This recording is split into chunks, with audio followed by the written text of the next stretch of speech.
Olive Wood is bringing you biggest holy sale. You can get huge discounts on your life courses and your favorite super elite. Start your preparations today and bring the colors of success to your career. Don't forget, the Mega Holi sale ends on 15th March. Happy Holi to all of you. Happy Holi! Happy Holi. Hello everyone, my name is Varsha Thiman and I welcome you all at Olive Board. So in this particular session, we are with Mayank Jain. He had qualified qualified NABARD Grade A Examination 2025 with very good rank. So here, first of all, I would like to congratulate Mayank Jain for this achievement and for qualifying India's one of the toughest examination. Congratulations, Mayank. Thank you, ma'am. Thank you so much. Yes, so Mayank, in this particular session, we would like to know like how you proceed with your preparations so that our aspirants will be like they will be get good help from your preparation strategies and they can pursue with the preparations in a very good manner. But before proceeding with these questions, I would like to know like please introduce yourself in a brief manner so that our aspirants will know about you. My name is Mayank Jain. I'm from a small village, Bhagwan, which is situated in Chhatarpur district of Madhya Pradesh. I have done my graduation BSc Honours Forestry from the Rani Lakshmibai Central Agriculture University. After that, I have pursued for the UPSC as my career. But I have gave 2 attempts. I am unable to qualify exam. So I have shifted to my plan B, what is NABARD. So I have gave 3 attempts of NABARD and written 2 mains, and this is finally this year I have selected. Okay, that's good. So that means you are not preparing for NABARD grade A examination individually. You are initially targeting for UPSC examination and that you switch to NABARD grade A examination, right? So Yes, how NABARD was the switch? yes, NABARD was in my plan, but Okay. first I have to give myself a chance for UPSC IFS, Indian Forest Service, because of my forestry background. Okay. That's why.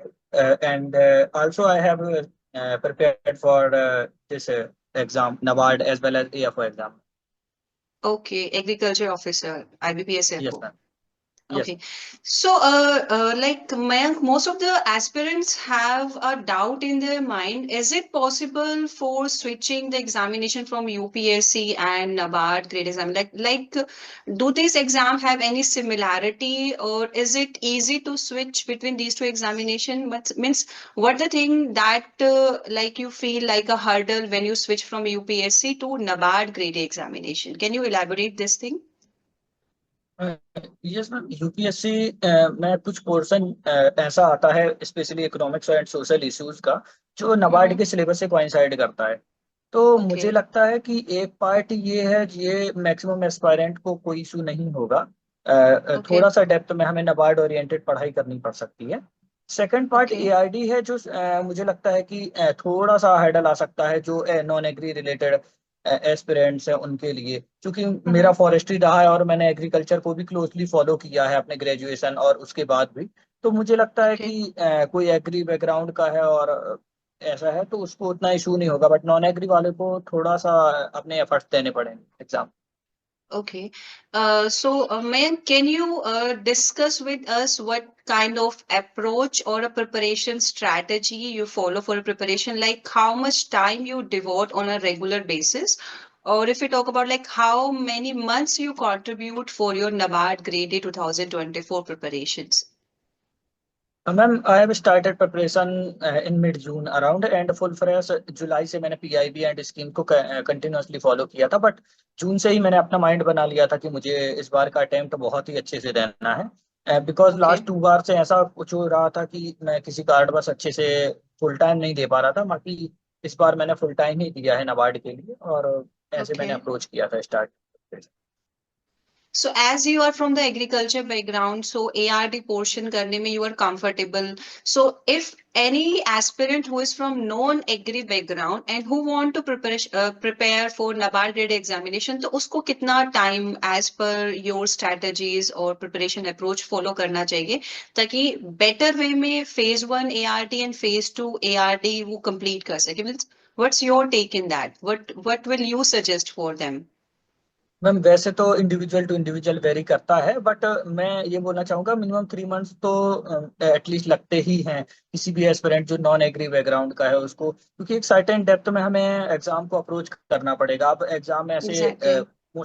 ऐसे fact नहीं आते हैं कि वो ऊपर ऊपर से पूछ ले, थोड़ा सा डेप्थ में नॉलेज एग्जैक्टली। चाहिए। और नबार्ड का ऐसा है कि उसमें सिलेबस दे रखा है और पीवाईक्यू उसको अच्छे से एनालाइज कीजिए।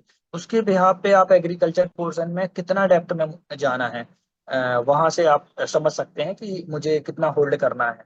तो एटलीस्ट थोड़ा टाइम तो देना पड़ेगा। मैं फुल टाइम देता था। जो वर्किंग ओके। एस्पिरेंट है वो 3 to 4 आवर दे सकते हैं इसमें, मतलब मैक्सिमम 50% टाइम तो उनको देना पड़ेगा। जो नॉन वर्किंग है उनको भी at least 3 to 4 hour per day तो देना ही पड़ेगा, तब वो एग्री ओके। वाला पोर्शन कवर कर पाएंगे। Okay, see, most of the students like who are from agri background or no, even not from agri background, they have a doubt like जो qualifying portion है like reasoning, quants and English.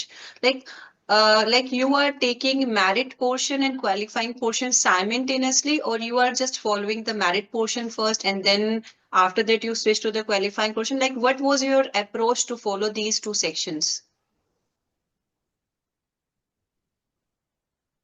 Ma'am इसके लिए तो ऐसा था, चूंकि मैं UPSC की तैयारी कर रहा था तो उसमें सीसेट का भी सब्जेक्ट था। तो ऐसा नहीं Yes, था कि sir. क्यूआरई से मैं बहुत अलग से अवेयर नहीं हूँ। अब जैसे हम Mm-hmm. एग्री स्टूडेंट की बात करते हैं तो वो क्यूआरई नहीं पढ़ते हैं, तो उसके लिए मैं ये बोलना चाहूंगा जब नोटिफिकेशन आता है एग्जाम का तब से Mm-hmm. आप क्यूआरई सेक्शन पे थोड़ा थोड़ा इनपुट देना स्टार्ट कर दें, ताकि आपको लास्ट में एक बैकलैश ऐसा ना मिले कि कुछ नया है या कुछ मुझे बर्डन हो रहा है। तो थोड़ा सा Mm-hmm. उसमें देना पड़ेगा, क्योंकि एक सर्टेन मार्क्स तो चाहिए ही हैं, without which Exactly. You will not clear. That's why. And what will you suggest, like what should be the approach for GS general awareness portion and ESI portion and ART portion for phase one? Yes ma'am, वैसे तो cumulative तैयारी ESI की और एआईडी की मैंने phase 1 और phase 2 के लिए की थी। But Okay. जो जीए वाला पोर्शन है वो फेज 1 में ही आता है, तो उसके Yes. लिए सेपरेटली आपको 3 to 6 मंथ का जो करंट अफेयर्स है उसको आप फॉलो कर सकते हैं कहीं से भी। Mm-hmm. इसमें मैंने एक अप्रोच फॉलो की थी कि मैंने एग्जाम के पीवाईक्यू उठाए, उसको डिवाइड किया किस किस सेक्शन में क्वेश्चन पूछे जा रहे हैं। Suppose they Okay. Ask from military exercise, they ask from international organisation, any कोई ऐड हुआ है, कोई सब्सट्रैक्ट हुआ है मेंबरशिप से। Mm-hmm. तो जो भी करंट में है ऐसे मैंने सेक्शन में डिवाइड किया था। स्पोर्ट्स से रिलेटेड न्यूज भी उसमें होती हैं। तो इस हिसाब से मैं करंट अफेयर्स को फॉलो करता था लास्ट 3 to 6 मंथ का। और उस Okay. बिहाफ पे मुझे नहीं लगता कि उतने पोर्शन में जीए आराम से क्लियर हो सकता है। Okay. So means you are following an integrated approach for phase one and phase two. And how many hours, like on a daily basis or on weekly basis, you were contributing for answer writing? Ma'am, since again I am from BPSC background, so I have not devoted any separate time for answer writing. After phase 1, I have switched to answer writing mode. So I am not in difficulty in that. But जो ESI और एआईडी का portion है जो मैंने combine Mm-hmm. तैयारी किया उसके लिए मैंने काफी टाइम डिवोट किया था। मैं 6 to 8 आवर कंसिस्टेंटली मैं डेली पढ़ाई करता था, जिसमें मैंने टाइम डिवाइड कर लिया था एआईडी और ईएसआई के लिए कि मुझे कैसे करंट और स्टैटिक पोर्शन को कंबाइनली अप्रोच करना है। तो मैंने मैम जो डिस्क्रिप्टिव है उसकी मोस्टली तैयारी फेज 1 के बाद ही की है मैंने। Mm-hmm. So, like, what would be your tip for the beginners? Like, how much hours they should devote on regular, on weekly basis for answer writing? Like, उनको idea नहीं है, वो यूपीएससी के लिए भी नहीं टारगेट किए हैं और वो first time NABARD grade examination के लिए टारगेट करें and they are not from agri background even. So what will you suggest to them कि उनको answer writing approach phase one से पहले ही स्टार्ट कर देना चाहिए, और they should follow an approach like phase 2 के बाद they should give the time? Like, what will you suggest to them? Ma'am इसके लिए बेस्ट अप्रोच ये है कि फेज 1 के पहले ही जब आप प्लान बना रहे हैं मार्च ऑनवर्ड्स कि आपको इस Yes. साल अवार्ड देना है, तो आप Mm-hmm. अपना सेपरेट टाइम मतलब 1 to 2 our is enough. But daily answer writing is important, because Okay. आपको एक ब्रेन स्टॉर्मिंग की जो हैबिट है, क्वेश्चन की Mm-hmm. डिमांड को समझना, क्वेश्चन की डिमांड को अप्रोच Exactly. करना, Mm-hmm. ये आपको समझना बहुत इंपॉर्टेंट है और ये विद द टाइम आता है। Sorry Mm-hmm. My voice is clear. Yeah, your voice is clear. Mm-hmm. तो ये जो क्वेश्चन की डिमांड है उसको समझने के लिए हमें थोड़ा सा टाइम सेपरेटली देना पड़ेगा। और आप डेली हम्म। प्रैक्टिस करिए, कोई भी क्वेश्चन को इवन पीवाईक्यू से उठा सकते हैं, जहाँ से आप कोचिंग ले रहे हैं वहां से उठा सकते हैं, और डेली आप ओके। प्रैक्टिस करिए। और स्टार्ट कैसे करना है बिगिनर्स के लिए, इसका सिंपल फंडा ये है कि सिलेबस उठाइए, सिलेबस का हर एक पॉइंट के एटलीस्ट 4 to 5 पॉइंट या 6 7 पॉइंट्स आप प्रिपेयर कर हम्म। लीजिए, जो बेसिक है। Exactly. I am not telling कि एग्जाम्पल लिखिए या वो विद द टाइम आपके इंटीग्रेट होते जाएंगे। तो ऐसे वो हम्म। स्टार्ट कर सकते हैं। उसके बाद ग्रिल करिए आप डेली, एक एक आंसर लिखिए, क्या उसमें कमी है, क्या एग्जांपल डाल सकते हैं, क्या केस स्टडी डाल सकते हैं, उसको अप्रोच करिए। तो ऐसे बेनिफिट करेगा किसी भी बिगिनर्स को। So for 2025 aspirants for NABARD grade examination, like March, this month is like the good time to begin with if they are from non-agri background, right? Yes ma'am, Like they should not absolutely. delay if they are targeting for NABARD grade examination. Otherwise, उनके लिए चीजें थोड़ा different direction में turn हो difficult सकते हो, हैं, difficult हाँ मैम। difficult हो सकती है. So, like as you already said कि you are targeting और ARD के लिए you are doing the current affair portion regularly. तो as ARD में like we were like I was also going through the questions. Like most of the questions have static and current affair portion. Like questions में integrated पूछा होता है जिसमें आपको कोई जो latest scheme है उसको भी add on करके बताना होता है. तो what kind of approach you follow? Like how you maintain your notes and how you update them? What kind of thing that you are strictly following for your ARD upgradation basically? Yes ma'am, AID के लिए मैंने ma'am क्या किया था कि मैंने basic note जो syllabus में टॉपिक्स हैं उसको सबसे पहले Mm-hmm. प्रिपेयर कर लिया था। उसके बाद Okay. मैंने एआईडी पोर्शन के लिए जो एग्रीकल्चर स्टूडेंट्स होते हैं मोस्टली उनके लिए एक या दो बुक्स रहती हैं, देयर इज नेमिरा सुंडा and Arun Yes, yes. Katyayan. उससे मैंने Mm-hmm. सिलेक्टेड पोर्शन किया था जो सिलेबस से कोइंसाइड कर रहा है, जिससे मुझे अच्छे एग्जांपल्स फेज 2 के लिए भी मिले, और जो Okay. Certain level of depth चाहिए है एग्जाम की उतना। मैं Mm-hmm. ये नहीं बोल रहा Mm-hmm. पूरी बुक को रिग्रेस फॉलो करना है, ये बिल्कुल करिए क्योंकि ये बहुत टाइम टेकिंग है। तो Mm-hmm. बिल्कुल सिलेक्टेड पोर्शन पढ़िए जो सिलेबस में है।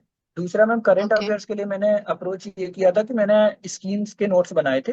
उसमें जो भी Okay. स्कीम्स में एडिशन हो रहा है, सपोज एमजी नरेगा रिलेटेड कोई भी अनाउंसमेंट होती है, तो मैंने उसका Mm-hmm. पहले से प्रिंट आउट लेके रखा था, और उस Mm-hmm. अनाउंसमेंट्स को मैं वही नोट डाउन कर लेता था कि इसमें ये एड ऑन हुआ है और ये पहले से उसके Okay. बेसिक फीचर्स हैं। तो ऐसे आप Okay. स्टैटिक और करंट को कंबाइनली फॉलो कर सकते ओके मीन्स आपके पास नोट मेकिंग स्किल्स का आपने बहुत अच्छे से यूज किया था फेज 2 के लिए अपग्रेड करते रहे थे ताकि जब whenever you are targeting for answer writing individually हैं। तो यस मैम। आपके पास ऑलरेडी बैकअप में नोट्स हैं जिनको आप क्रॉस चेक कर सकते हो एंड फॉर बिल्कुल। The evaluation of your answers descriptive answers like what like whom you follow like you should evaluate my answers and whom you connect for the evaluations. Ma'am I have, मैंने टेसरी ले रखी थी एक platform की, तो वहां से मैं करता था मतलब एवेल्युएशन। इसके Okay. अलावा जो मेरा यूपीएससी का फ्रेंड सर्कल है वहां से Mm-hmm. भी मैं अपने फ्रेंड्स को भेजता था, ताकि वो मेरी स्ट्रेंथ और वीकनेस को अच्छे से बता सके। कभी कभी ऐसा होता है कि हम Exactly. उतना से अच्छे से फॉलो नहीं कर सकते, हमको लगता है कि Mm-hmm. हमने जो लिखा है वो बेस्ट है, बट ऐसा होता नहीं है। Yes, सामने yes. वाला ही आपको बता पाएगा कि इसमें थोड़ा हम ये पॉइंट्स भी ऐड कर सकते थे, या Mm-hmm. ये एग्जांपल लिख सकते। तो इसमें मेरे यूपीएससी के जो फ्रेंड सर्कल है उसने काफी हेल्प की है, जो मुझे आंसर राइटिंग में डेप्थ देनी है और जो सब्सटेंसिएशन वाला पार्ट होता है उसको। Okay.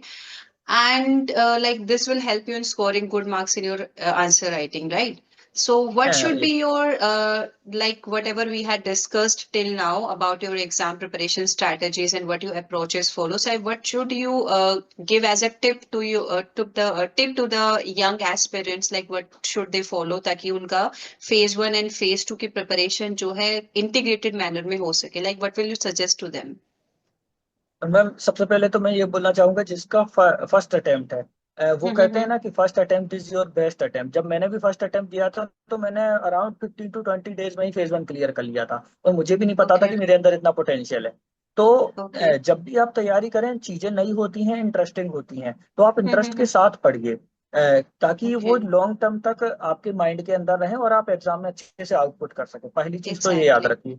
Mm-hmm. दूसरा, गाइडेंस बहुत इंपॉर्टेंट है, चाहे वो फेज 1 हो और फेज 2 है। हमें क्या पढ़ना है और क्या छोड़ना है, इसमें थोड़ा सा फिल्टर आउट करिए कि जो पीवाईक्यू आए हैं उसके हिसाब से अपना कॉल लीजिए, क्योंकि हमें 100 क्वेश्चन तो वहां बनाने नहीं है, 100% पॉसिबल भी नहीं होता है। बट आप Mm-hmm. मैक्सिमम गैस ऐसा करिए कि एग्जाम में वो चीजें आपकी आए, अल्टीमेटली रूरल डेवलपमेंट और एग्रीकल्चर को जो इम्पैक्ट करे। उन चीजों को ही आप इंटीग्रेट करिए तैयारी में और रेगुलर प्रैक्टिस कीजिए। मैं क्या करता था, जो एग्जाम का टाइमिंग है मोस्टली उसी टाइमिंग में मॉक देता था, तो इस हिसाब से Okay. अपनी प्रिपरेशन को काफी ग्रिल करिए, ताकि आप अच्छे से आउटपुट दे सके एग्जाम में। Exactly. And what was the main, like, major challenging portions that you feel in the subject? Like, ये portions तो आपको करने ही पड़ेंगे क्योंकि ये तो examiner को touch करने ही है phase 1 and phase 2 दोनों में. Like, which portion you feel like that? Ma'am specifically in AIDESI और any other? Both ARD, SI, ASI, ESI and GA portion के इन portion से आपके questions आएंगे ही phase 1 and phase 2. तो कुछ ऐसे portions can you suggest? Ma'am एक तो स्कीम्स है, जो भी मिनिस्ट्री ऑफ रूरल डेवलपमेंट और मिनिस्ट्री ऑफ एग्रीकल्चर की जितनी स्कीम उसको थॉरोली प्रिपेयर कीजिए, ओरिजिनल साइट Okay. से भी फॉलो कीजिए और जो आप सोर्स फॉलो कर रहे हैं उससे भी फॉलो कीजिए। तो यहाँ से Okay. हर साल क्वेश्चन आते हैं और वो ट्रेंड फॉलो होता है। Second, Okay. AID में मैंने एक थीम देखी है, वो एक सर्टेन लेवल ऑफ डेप्थ में हर सब्जेक्ट फेज 2 में उठाता है। सपोज 2022 में उन्होंने question poultry and life stock से पूछा है, 23 में उन्होंने question I think soil science से पूछा था, and this year they asked from forestry person. तो ऐसे जरूरी नहीं है कि वो यही थीम फॉलो करे, बट आपको एक लेवल ऑफ डेप्थ पढ़ के जानी है एग्रीकल्चर में, ताकि आप फेज 2 के जो मार्क्स हैं, जो कि ऑब्जेक्टिव स्पेसिफिकली पोर्शन है, जो कि गेम चेंजर होता है, उसको मुझे लगता है आप अच्छे से प्रिपेयर कीजिए, जो एग्जाम के लिए इम्पोर्टेंट है। और तीसरा, मैं डिस्क्रिप्टिव आंसर राइटिंग के लिए मैं बोलना चाहूंगा कि आप प्रेजेंटेशन ऑफ कंटेंट, क्योंकि एक समय के बाद कंटेंट काफी हो जाता है, आपकी प्रिपरेशन भी अच्छी हो जाती है, बट जो Exactly. प्रेजेंटेशन है उस पे हमें काम करना है।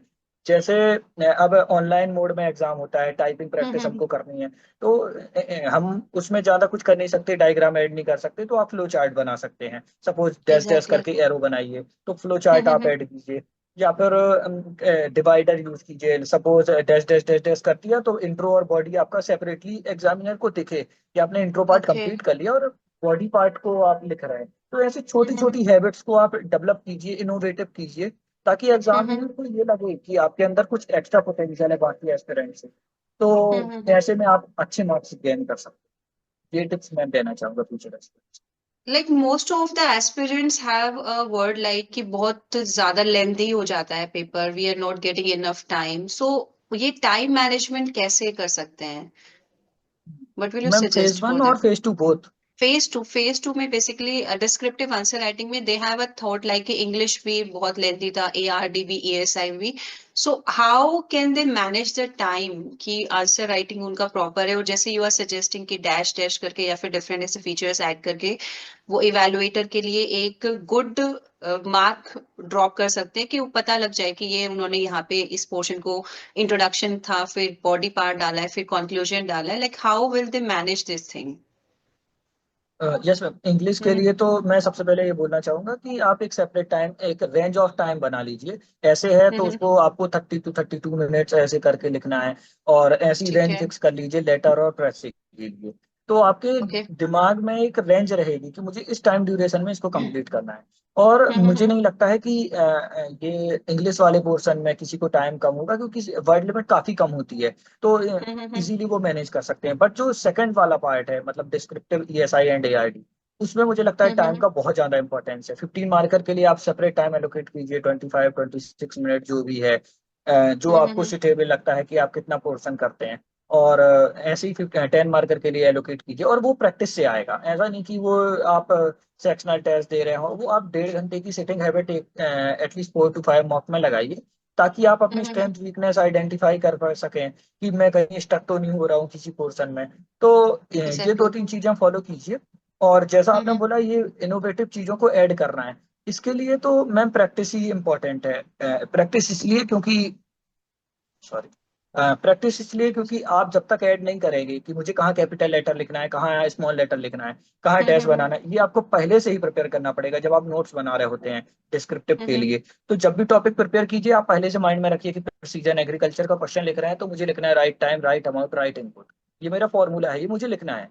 तो ये आप पहले से प्रिपेयर करेंगे, तो जब भी प्रिसीजन एग्रीकल्चर का क्वेश्चन आएगा आपको याद आ जाना चाहिए। तो ये प्री प्रिपरेशन एग्जैक्टली. होती है जब हम लिखते हैं। तो ऐसे आपको सब टॉपिक के लिए एटलीस्ट एक या दो, हो सकता है फ्लो चार्ट नहीं मिल रहे हैं तो आप केस स्टडी लिखिए, कुछ अच्छे एग्जाम्पल लिखिए। नबार्ड जो अच्छा काम कर रहा है, जैसे KCC और SHG बैंक लिंकेज प्रोग्राम, उसकी कुछ कुछ केस हम्म। स्टडीज हैं उसको प्रिपेयर करिए और अपने आंसर्स में इंटीग्रेट करिए।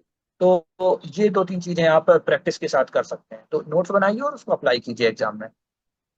सो वही है कि मार्च में if they start their answer writing from the very beginning, जब अपना वो प्रिपरेशन स्टार्ट करें, तभी जाके लास्ट मोमेंट तक उनका स्पीड इतना बिल्कुल। बिल्ड हो पाएगा कि वो लाइक हाँ। वी कैन से कि 15 मार्कर क्वेश्चन में 20 to 25 मिनट्स टाइम देना है, और 10 मार्कर क्वेश्चन में यस। 15 to 20 मिनट्स टाइम में आपको मतलब ये टाइम मैनेजमेंट स्ट्रेटजी मेंटेन करके रखना है। इनिशियली आप 30 to 35 मिनट्स पे भी एंड करोगे क्योंकि आपको हैबिट मेंटेन करनी है, फिर धीरे धीरे आपका टाइम रिड्यूस हो जाएगा, राइट?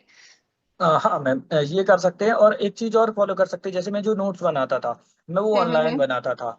जब ओके। फेज 1 का नोटिफिकेशन आया था उसके पहले मेरे ऑलमोस्ट फेज 1 के नोट्स ऑलमोस्ट कंप्लीट थे। मतलब करंट अफेयर पोर्शन आप हटा दीजिए क्योंकि वो तो with the hmm. Time add होते रहता है। एग्जैक्टली तो एग्जैक्टली। ऐसे में आपकी टाइपिंग प्रैक्टिस हो सकती है। तो वो हम्म। आपको ऐसा नहीं होगा कि फेज 1 के लिए आप टाइपिंग प्रैक्टिस नहीं कर रहे, अचानक से फेज 2 में आपको टाइपिंग करना है तो बहुत ज्यादा हम्म। बर्डन लगेगा। तो ये यस। पहले से इंटीग्रेट करिए। दूसरा ये, जैसे आपने बोला मार्च से जो एस्पिरेंट डेली आंसर राइटिंग करना स्टार्ट कर रहे हैं, तो क्या कीजिए, जब पहला क्वेश्चन लिखे हैं आप उस क्वेश्चन को लिखिए। जब एवेल्युएट वो हो गया तब खुद समझिए कि क्या एवेल्युएटर ने बोला है, और उसका एक मॉडल आंसर टाइप बना लीजिए ताकि फ्यूचर के लिए आपको ये एज अ नोट्स वो रहे। तो लास्ट में ऐसे एग्जैक्टली। कंप्लीट 40 to 60 जितने भी टॉपिक्स हैं, एटलीस्ट आपके उसके पास जो बेसिक मटेरियल है वो प्रिपेयर हो जाएगा। तो लास्ट में ऐसा नहीं कि नोट्स बनाना है या वो करना है, बर्डन नहीं रहेगा। तो एक दिन का काम उसी दिन खत्म करिए जिस दिन आपका एवेल्युएट होके आ रहा है आंसर। ऐसे आप तैयारी को स्मार्टली फॉलो कर सकते and what about your suggestion for study planner? Like बहुत सारे स्टूडेंट्स होते हैं कि वो लाइक 1 मंथ में मल्टीपल स्टडी प्लानर्स चेंज करते हैं, कभी कुछ फॉलो कर लिया, कभी कुछ रूटीन फॉलो कर लिया। Like what will you suggest to them कि क्या स्टडी प्लानर्स और चेक टू डू लिस्ट बनाना जरूरी है कि नहीं है? क्योंकि most of the students are asking me this question on regular basis और मैं क्लियर कर रही हूँ, बट स्टिल एक टॉपर अगर बताएगा तो वो ज्यादा इंप्रेशन उनपे क्रिएट करेगा। तो what will you suggest for this? Ma'am. ये इसके लिए मैंने, जैसे मैं खुद भी जो स्टडी प्लान बनाता था वो अपने हिसाब से बनाता था, ना कि जो कोचिंग इंस्टीट्यूट है या जो भी कुछ फॉलो कर रहा है। ऑफ कोर्स हमें हम्म उनके मॉक टेस्ट को तो फॉलो करना है। तो जब भी मैं अपना हम्म प्लान बनाता था तो अपने मॉक टेस्ट का कॉलम में ऐड कर देता था। सपोज हम्म मुझे टेस्ट 20th को देना है तो मैं ऐड कर लेता था कि मुझे 20th का ये टाइम सेपरेट रखना है कि इस दिन मुझे हम्म टेस्ट देना है। तो टेस्ट के हिसाब से आप मोल्ड करिए, बाकी डेली शेड्यूल जो है उसको अपने हम्म हिसाब से बनाइए। आपको कितना पोर्शन एआईडी में, क्योंकि सबकी अपनी स्ट्रेंथ और वीकनेस होती है। किसी का हम्म एआईडी पोर्शन थोड़ा सा वीक है जो नॉन एग्री वाले हैं, तो उसको एग्री पोर्शन में थोड़ा सा टाइम डिवोट करना पड़ेगा। तो ऐसे करके स्टडी प्लान बनाइए। डेली का 6 आवर इनफ होता है, 6 to 8 आवर। और जब एग्जाम हम्म। अप्रोच करे तो इसको थोड़ा सा टाइम इंक्रीज कर दीजिए। जो नॉन वर्किंग है, ओके। अफकोर्स जो वर्किंग है वो 3 to 4 आवर देगा, वो इनफ है। हम्म। And how did Olive Board help you in your preparation journey? Yes ma'am, olive board मैंने 2 चीजों के लिए फॉलो किया था। फर्स्ट तो मैं फेज 1 की जो मॉक देता था, इसकी मुझे हम्म जो इंटरफेस होती थी वो काफी अच्छी लगती थी क्योंकि एकदम सिमिलर होती है एग्जाम के। तो मैं एग्जैक्ट टाइमिंग में मॉक देता था। एक तो मैंने इसलिए फॉलो किया। दूसरा, मैं मॉक इंटरव्यू मैंने शेड्यूल किया था। तो हम्म उसमें भी मुझे काफी हेल्प हुई। जो रामदयाल सर थे उन्होंने काफी मुझे इनपुट्स दिए थे इंटरव्यू के हम्म रिलेटेड। कुछ आंसर्स में भी उन्हें सजेशन दिए थे कि आप इसको ऐसे भी बोल सकते हो। तो हम्म। मुझे लगता है इन 2 चीजों में काफी हेल्प हुई मुझे वाले course. And what would be your advices for the aspirants who are going to target NABARD grade examination 2025 for the very first time? Like what should they follow? कि first time के ऐसा कुछ होता है कि first time में qualify नहीं होगा ये है, तो आप क्या उनको एक advice देना चाहेंगे? Ma'am, first and foremost is believe in your self. अगर आपको एग्जाम देना है तो आपको एग्जाम आप कर सकते हैं।